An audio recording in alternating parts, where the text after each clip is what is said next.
ప్రియమైన వారలారా, ప్రభువైన యేసుక్రీస్తు నామంలో ఈ యొక్క ఉదయకాల సమయాన మీ అందరికీ నా హృదయపూర్వక వందనాలు తెలుపుకుంటున్నాను. ఈ రోజంతా కూడా మీరు చేసే అన్ని విషయాల్లో దేవుని హస్తము మీకు తోడయుండి మీకు జయాన్ని కలుగుజేయునుగాక. ప్రియులారా, 1 యోహాను 4:4 సెలవిస్తుంది, లోకములో ఉన్నవాని కంటే మీలో ఉన్నవాడు గొప్పవాడు అనేటువంటి మాటను మనం చూస్తున్నామండి. ప్రియమైన దేవుని బిడ్డలారా, ఈ యొక్క ఉదయకాల సమయాన దేవుడు నన్ను ధైర్యపరచడానికి ఒక మాటను ఆయన చెప్తున్నాడు. నా కుమారుడు, నా కుమార్తె, ఈ లోకంలో ఉండేటువంటి సమస్త బలవంతుల కన్నా, అన్ని శక్తుల కన్నా, అన్ని ప్రభావాల కన్నా నీలో ఉన్నటువంటి నీ దేవుడైనటువంటి నేను గొప్పవాడిని, అది నువ్వు గుర్తుంచుకో అని చెప్పి దేవుడు మనకు గుర్తు చేస్తున్నాడండి. ప్రియులారా, ఇది చాలాసార్లు మనము మర్చిపోయినప్పుడు మాత్రమే మనకు చిన్న చిన్న సమస్యలు కూడా మనకు చాలా పెద్దగా కనిపిస్తాయండి. ప్రియులారా, ఉదాహరణ చెప్పాలంటే 1 సమూయేలు గ్రంథము 17వ అధ్యాయంలో ఇశ్రాయేలు గొల్యాతు మీదకు, అంటే ఫిలిష్తీయులకు విరోధంగా యుద్ధానికి వెళుతున్నానండి. అప్పుడు ఫిలిష్తీయుల యొక్క వీరుడైనటువంటి యుద్ధశూరుడైన గొల్యాతు వచ్చి ఇశ్రాయేలుతో సవాలు చేస్తున్నాడు. మీలో ఒకరిని మీరు ఎన్నుకోండి, అతడు నన్ను జయిస్తే మేము మీకు బానిసలుగా ఉంటాము, నేను అతను జయిస్తే మీరందరూ మాకు బానిసలుగా ఉండాలని చెప్పి, ప్రియులారా, ఆ యొక్క గొల్యాతు ఇశ్రాయేలును వాడు భయపెడుతూ ఉన్నాడండి. ఆ ఇశ్రాయేలు తిరస్కరించాడు, దేవుని యొక్క సైన్యాన్ని అతడు తిరస్కరించాడు, అతడు నిందించాడని చెప్పి తమిళ బైబిల్లో ఉందండి. నిందన చేశాడు, హేళన చేశాడని తమిళ బైబిల్లో ఉంది. ప్రియులారా, ఇలాగా ఎన్ని రోజులు చేశారంటే దాదాపు 1 రోజు 2 రోజులు కాదండి. 1 సమూయేలు 17వ అధ్యాయం 16వ వచనం చెప్తుంది, దాదాపు 40 రోజులు ఉదయకాలము సాయంకాలము ఇశ్రాయేలును అతడు భయపెడుతూ ఉన్నాడండి.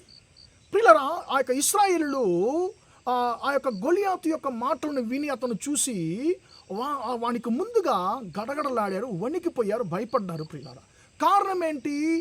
తనలో ఉన్నటువంటి దేవుడు ఆ యొక్క గొలియాతు కన్నా గొప్ప దేవుడు అనేటువంటి దాన్ని మర్చిపోయారండి. ఐగుప్తు దేశంలో తమ యొక్క పితరులకు దేవుడు చేసినటువంటి బలమైన క్రియను మర్చిపోయారు. తమ యొక్క ప్రభావము చేత ఎర్ర సముద్రాన్ని బద్దలుగా చీల్చినటువంటి దేవుడు యొక్క ప్రభావాన్ని వారు మర్చిపోయారు. ఆకాశం నుంచి మన్నాను కురిపించినటువంటి దేవుడును, పిల్లల బండ నుండి నీరిచ్చినటువంటి దేవుడిని యొక్క ప్రభావాలను మర్చిపోయారు. కాబట్టి కేవలం ఒక మనిషి అయినటువంటి మన్నైనటువంటి గొలియాతును చూసి వారు భయపడుతున్నారండి.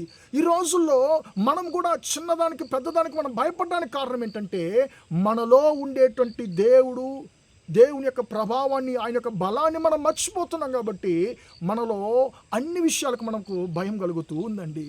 ఇప్పుడు యుద్ధం చేయడానికి వారు ఆలోచిస్తున్నారు, కానీ గొలియాతును చూసి భయపడుతున్నారు. 40 రోజులు వారు ఏం చెయ్యాలని చెప్పి వారికి తోచడం లేదండి.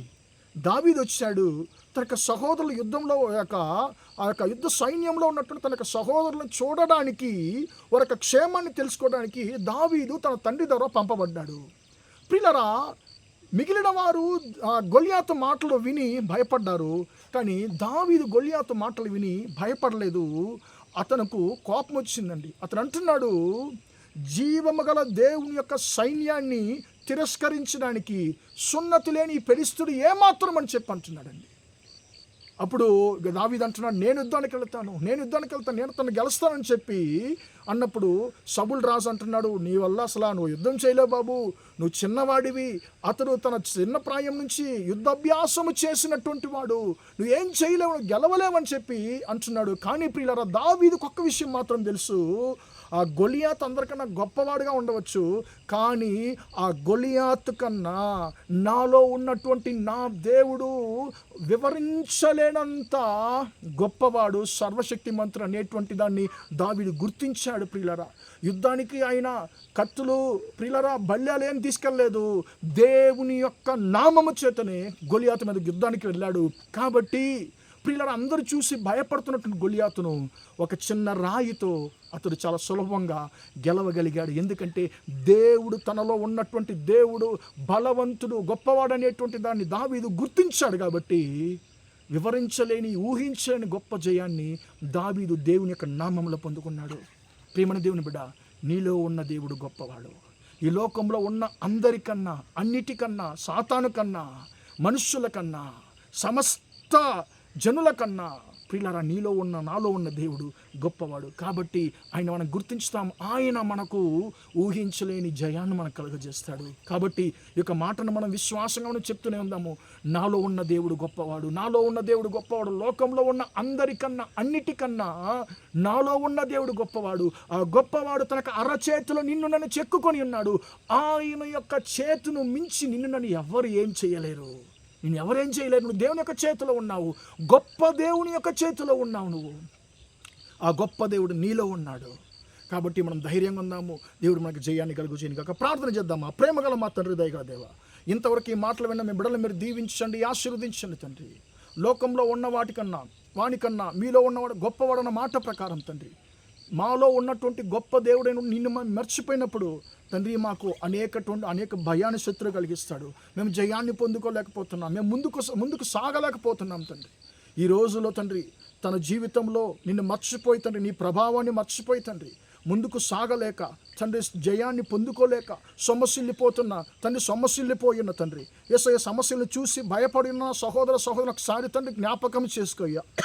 నువ్వు ఎలాంటి తండ్రి, ఎటువంటి బలవంతుడు అని చెప్పి తండ్రి వారికి జ్ఞాపకము చేసుకుని తండ్రి, నీలో ముందుకు సాగడానికి తండ్రి, నీ ద్వారా జయాన్ని పొందుకోవడానికి తండ్రి యేసయ్య వారికి కృపదైత్యమని ప్రార్థిస్తున్నాను. వారికి భయాన్ని తండ్రి వారిని లేపమని ప్రార్థిస్తున్నాను. సమస్యల నుంచి విడిపించమని ప్రార్థిస్తున్నాను తండ్రి. వారు ఊహించలేని గొప్ప జయాన్ని వారికి కలుగజేయమని తండ్రి, ఈరోజంతా మా సహోదరులు చేసే అన్ని విషయాల్లో మీ హస్తం వరకు తోడండి, జయాన్ని కలుగజేయమని యేసు నామములో ప్రార్థిస్తున్నాను తండ్రి. ఆమేన్, ఆమేన్. ప్రియులారా, దేవుడు మిమ్మల్ని దీవించి ఆశీర్వదించును గాక. Praise the lord.